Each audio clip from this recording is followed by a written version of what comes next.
नमस्कार दोस्तों, ज्ञान विस्तार क्लासेज में आप सभी का स्वागत है। दोस्तों, आज की इस वीडियो में अपन पढ़ने वाले हैं पेरिस ओलंपिक 2024 से जो हुआ है उसके बारे में जितनी भी महत्वपूर्ण फैक्ट है, जितनी भी महत्वपूर्ण जानकारी है, जो आपके आने वाले एग्जाम की दृष्टि से मोस्ट ऑफ इम्पोर्टेंट रहने वाली है।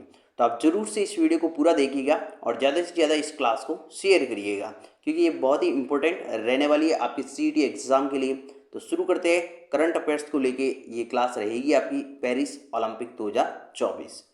तो बात करते हैं सबसे पहले पेरिस ओलंपिक का आयोजन। आपसे क्या पूछ सकता है कि पेरिस ओलंपिक 2024 का आयोजन कब से कब तक हुआ था। ये क्वेश्चन आपके एग्जाम में बन सकता है।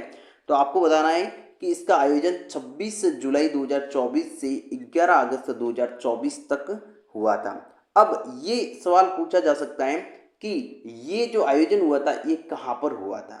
ठीक है, तो आपसे पूछ रहे कि पेरिस ओलंपिक 2024 कहाँ पर आयोजित किया गया, तो आपको बताना है पेरिस फ्रांस में आयोजित हुआ था। ये आपको ध्यान रखना है। और पेरिस किस कहाँ पर स्थित है? फ्रांस। ये किस संस्करण का जो है पेरिस ओलंपिक रहा था, तो ये इसका संस्करण था आपका 33वां संस्करण था पेरिस ओलंपिक 2024 का। और इसका आदर्श वाक्य था आपका इसका गेम्स वाइड ओपन। ये इस बार पेरिस ओलंपिक का आपका आदर्श वाक्य रहा।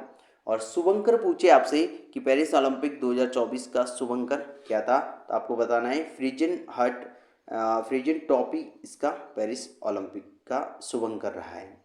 और ये क्वेश्चन भी आपका बन सकता है एग्जाम में कि पेरिस ओलंपिक 2024 में भारत के कितने खिलाड़ी शामिल हुए थे, तो आपको बताना है कि भारत से 117 खिलाड़ी जो है पेरिस ओलंपिक 2024 में शामिल हुए थे। आगे बढ़ते हैं नेक्स्ट।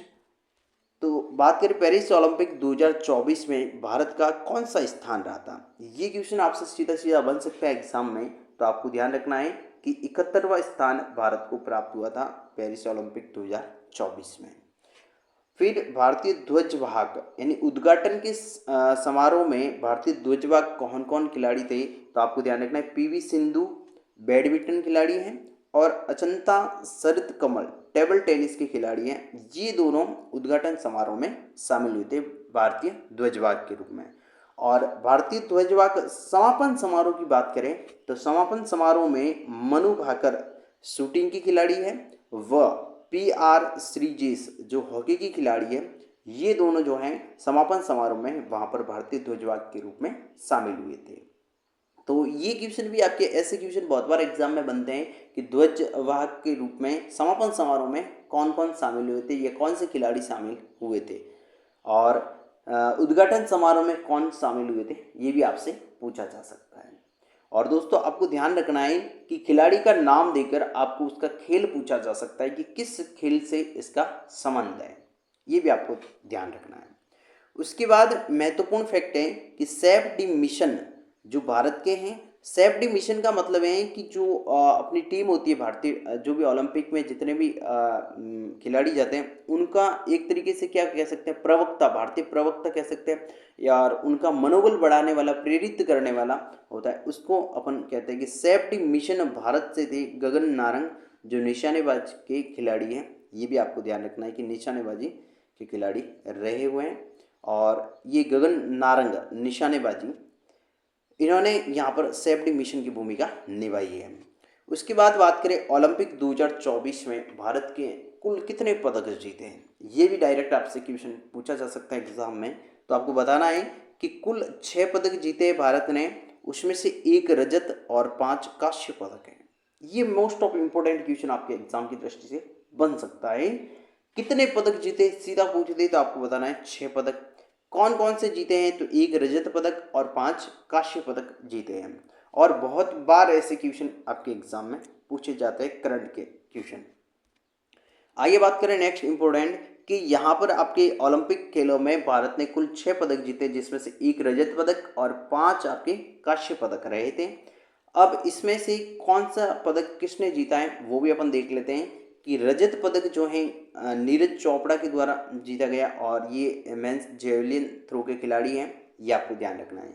अब आपसे पूछ सकते हैं कि नीरज चोपड़ा किस खेल से संबंधित है, तो आपको बताना है जेवलिन थ्रो से संबंधित है। और इन्होंने जेवलिन थ्रो में रजत पदक जीता है, ये भी आपको ध्यान रखना है। उसके बाद बात करें कांस्य पदक, तो मनु भाकर महिला 10 मीटर एयर पिस्टल में मनु भाकर ने कांस्य पदक जीता है भारत के लिए, ये भी इंपॉर्टेंट क्वेश्चन बनता है। फिर कांस्य पदक एक और जीता है मनु भाकर व सरबजोत सिंह, ये जो है मिक्स टीम वाला कांस्य पदक है, 10 metre air pistol mix team के मिला है ये। फिर कांस्य पदक मिला है एक स्वप्निल कुशाले, इस इनको मेंस 50 मीटर राइफल में जो है कांस्य पदक इन्होंने जीता है। फिर एक और कांस्य पदक जो है अमन शेरावत ने जो है men's 57 kilogram free styling wrestling के लिए इन्हें कांस्य पदक मिला है अमन शेरावत को। तो आपसे पूछा जा सकता है कि अमन शेरावत का किस खेल से संबंध है, तो आपको बताना है फ्री स्टाइल रेसलिंग से। और लास्ट कांस्य पदक की बात करें तो भारतीय पुरुष टीम में हॉकी टीम उनको मिला है, भारतीय पुरुष हॉकी टीम को कांस्य पदक मिला है। तो इस प्रकार से 2024 के भारत के द्वारा 2024 में जो ओलंपिक हुआ था उसमें 6 कुल पदक जीते गए, जिसमें से 1 रजत और 5 कांस्य पदक रहे हैं। अब देखिए दोस्तों, यदि आपको लगे कि यहाँ पर सारी चीज़ें बहुत फास्ट चल रही है, तो यहाँ पर एक जस्ट रिवीजन मोड में चीज़ें हो रही है, आपको ध्यान रखनी है, आपके एग्जाम की दृष्टि से इम्पोर्टेंट रहेगी। और ये चीज़ें आप जो आराम से या तो स्क्रीनशॉट ले लीजिए आप, है ना, पोज करके वीडियो को पोज करके स्क्रीनशॉट ले लीजिए, या फिर ये जो ऊपर नाम दिया गया है ज्ञान विस्तार क्लासेस, क्या नाम दिया गया है, ज्ञान विस्तार क्लासेस जो नाम है, इस नाम से अपना टेलीग्राम चैनल है उसको ज्वाइन कर दीजिएगा। वहाँ पर मैं आपको इसकी जो है PDF या फिर जो भी ये पैनल की स्क्रीनशॉट है वो वहाँ पर मैं आपको शेयर कर दूँगा, ताकि आप वहाँ से अच्छे से पढ़ सकें और बार बार इसका रिवीजन कर सकें। आगे बात करते हैं नेक्स्ट इम्पोर्टेंट फैक्ट की। तो यहाँ पर भारत ने पहली बार किस वर्ष में ओलंपिक खेलों में भाग लिया था, तो ये आ जाए आपको, तो आपको ध्यान रखना है कि 1900 में, वर्ष 1900 में भारत ने पहली बार ओलंपिक खेलों में भाग लेना शुरू किया था। फिर पहला आधुनिक ओलंपिक वर्ष कौन सा था, तो 1896 में आयोजित किया गया था पहला आधुनिक ओलंपिक खेल। और उसके बाद बात करें आधुनिक खेलों की अधिकतम अवधि कितने दिनों की रहती है, तो 16 दिनों की इसकी अवधि रहती है खेलों की, 16 दिन तक ये अधिकतम गेम हो सकते हैं। उसके बाद ओलंपिक ध्वज में छल्लों की संख्या पूछते हैं आपसे, है ना, तो आपको बताना है कि 5 होती है इसमें, ओलंपिक ध्वज में छल्लों की संख्या 5। नेक्स्ट फैक्ट है कि पेरिस ओलंपिक 2024 के लिए भारतीय टीम का मुख्य स्पॉन्सर कौन था, तो आपको बताना है अडानी समूह। ये भी इंपॉर्टेंट क्वेश्चन बन सकता है आपका कि पेरिस ओलंपिक में 2024 के लिए भारतीय टीम का मुख्य स्पॉन्सर किसे रखा गया या किसे बना, कौन रहा था, तो अडानी समूह रहा था।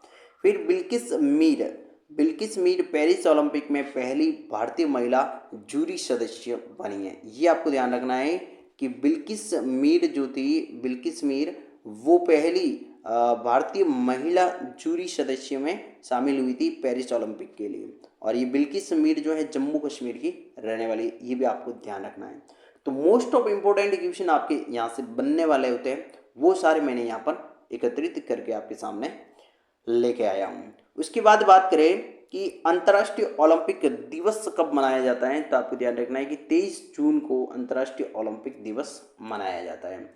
और इस बार जो अपने पेरिस ओलंपिक हुए थे, इसकी थीम क्या थी, ओलंपिक खेलों की 2024 की, तो इसकी थीम थी चलो आगे बढ़े और जश्न मनाएं। ये क्वेश्चन भी आपके लिए बन सकता है कि पेरिस ओलंपिक खेलों की इस बार की 2024 की थीम क्या थी, तो आपको बताना है चलो आगे बढ़े और जश्न मनाएं। नेक्स्ट फैक्ट बनता है और क्वेश्चन बनता है कि ओलंपिक खेलों में रजत पदक जीतने वाली पहली भारतीय महिला खिलाड़ी कौन सी थी। देखिए इस बार तो जो जीते हैं वो आपको मैंने बता दिए, लेकिन ये भी पूछ सकता है पहले कि ओलंपिक खेलों में रजत पदक जीतने वाली पहली भारतीय महिला कौन थी, तो आपको ध्यान रखना है कि PV सिंधु थी, और इन्होंने 2016 में जो है ओलंपिक खेलों में रजत पदक जीता था, भारतीय महिला खिलाड़ी है।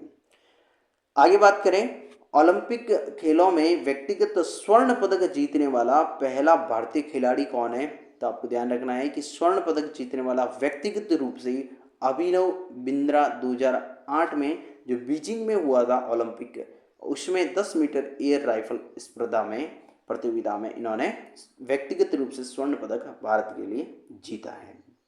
और अगला महत्वपूर्ण फैक्ट है कि पेरिस ओलंपिक में सर्वाधिक, वेरी वेरी इंपॉर्टेंट क्वेश्चन बन सकता है कि पेरिस ओलंपिक 2024 में सर्वाधिक पदक किस देश को मिले हैं। तो आपको ध्यान रखना है कि अमेरिका यानी यूएसए को 40 स्वर्ण, 44 रजत और 42 कांस्य पदक के साथ कुल 126 पदक जीते हैं अमेरिका ने, और सर्वाधिक पदक इन्होंने हासिल किए हैं अमेरिका ने। तो ये चीज़ भी आपको ध्यान रखनी है। उसके बाद बात करते हैं दोस्तों, महत्वपूर्ण और चीज़ें हैं कुछ फैक्ट कि पेरिस ओलंपिक में भारतीय महिला रेसलर है, उन्होंने भाग लिया था, जिसका नाम है विनेश फोगाट को 100 ग्राम उनका वजन ज़्यादा होने के कारण 50 किलोग्राम भार वर्ग में अयोग्य घोषित कर दिया गया है। तो मात्र इनका 100 ग्राम वजन ज़्यादा हो गया था, इसलिए इन्हें जो है 50 किलोग्राम भार वर्ग से अयोग्य घोषित किया गया। किसे किया गया, ये क्वेश्चन आपका बहुत इंपॉर्टेंट रह सकता है। विनेश फोगाट भारतीय महिला रेसलर हैं ये, तो ये क्वेश्चन भी आपके लिए इंपॉर्टेंट रह सकता है क्योंकि ये बहुत ही सुर्खियों में रहा था। उसके बाद नेक्स्ट पूछा जा सकता है आपसे कि पेरिस ओलंपिक में राजस्थान के किन खिलाड़ियों ने भाग लिया था या कौन से खिलाड़ी राजस्थान से गए थे। तो आपको ध्यान रखना है कि अनंतजीत सिंह नरूका निशानेबाजी के खिलाड़ी हैं और ये जयपुर के रहने वाले, इन्होंने भाग लिया था। और एक है महेश्वरी चौहान, निशानेबाजी जालोर से हैं, इन्होंने भी यहाँ पर पेरिस ओलंपिक 2024 में राजस्थान के खिलाड़ी हैं और इन्होंने हिस्सा लिया है। तो वेरी वेरी इंपॉर्टेंट है, ये भी आपसे पूछ सकता है कि पेरिस ओलंपिक में राजस्थान के कौन से खिलाड़ियों ने हिस्सा लिया था। तो अनंतजीत सिंह नरूका और महेश्वरी चौहान दोनों निशानेबाजी के थे, एक जयपुर से एक जालोर से रहे थे। तो इस प्रकार से इस क्लास में आज हमने ओलंपिक खेलों से संबंधित महत्वपूर्ण जितने भी फैक्ट हो सकते हैं उनको सारों को कवर किया है। दोस्तों आज की वीडियो कैसे लगी जरूर से बताइएगा मेरे को। उससे पहले अपन बात करते हैं कि यदि आप सीईटी एग्ज़ाम की तैयारी कर रहे हैं और सीईटी एग्ज़ाम देने वाले हैं, ज़्यादातर बच्चे देंगे ही देंगे, जिनके लिए स्नातक स्तर की बात करें तो यहाँ पर हमने 10 मॉडल पेपर उनके लिए तैयार किए। अब देखिए इन मॉडल पेपर में क्या क्या चीज़ें आपको मिलने वाली है, ये चीज़ समझिएगा।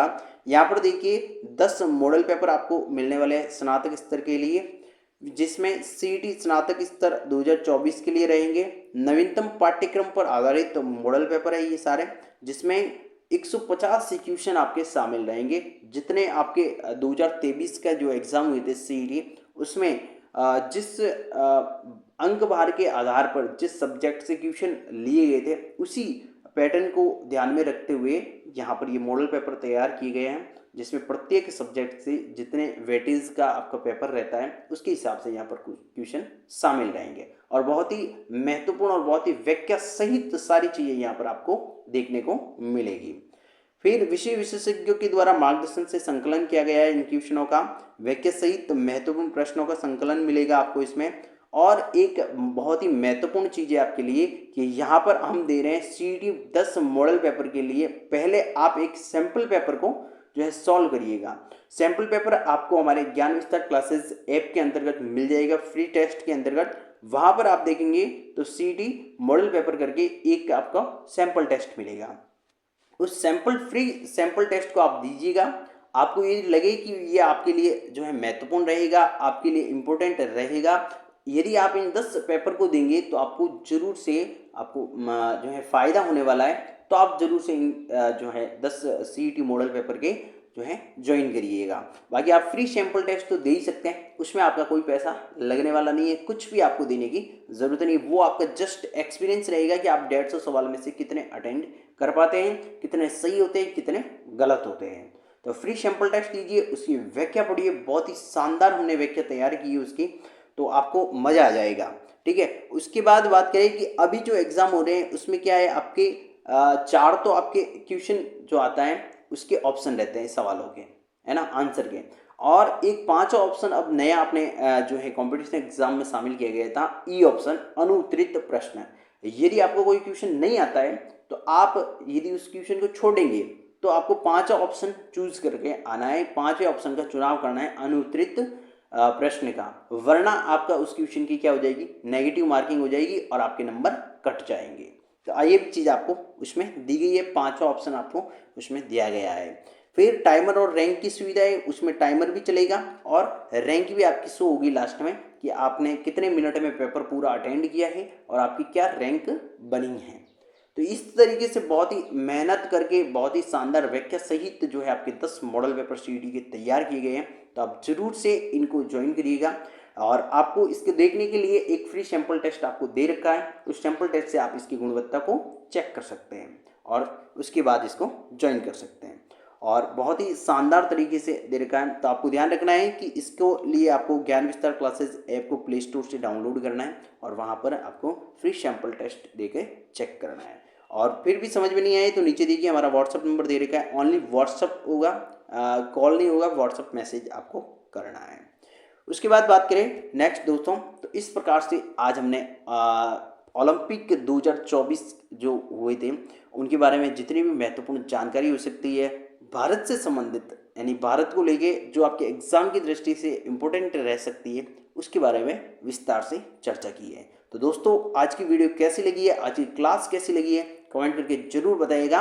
तो मिलते हैं अगली क्लास में अगले नए वीडियो के साथ, नए जानकारी के साथ। तब तक के लिए धन्यवाद। मस्त रहें, स्वस्थ रहें। जय हिंद, जय भारत।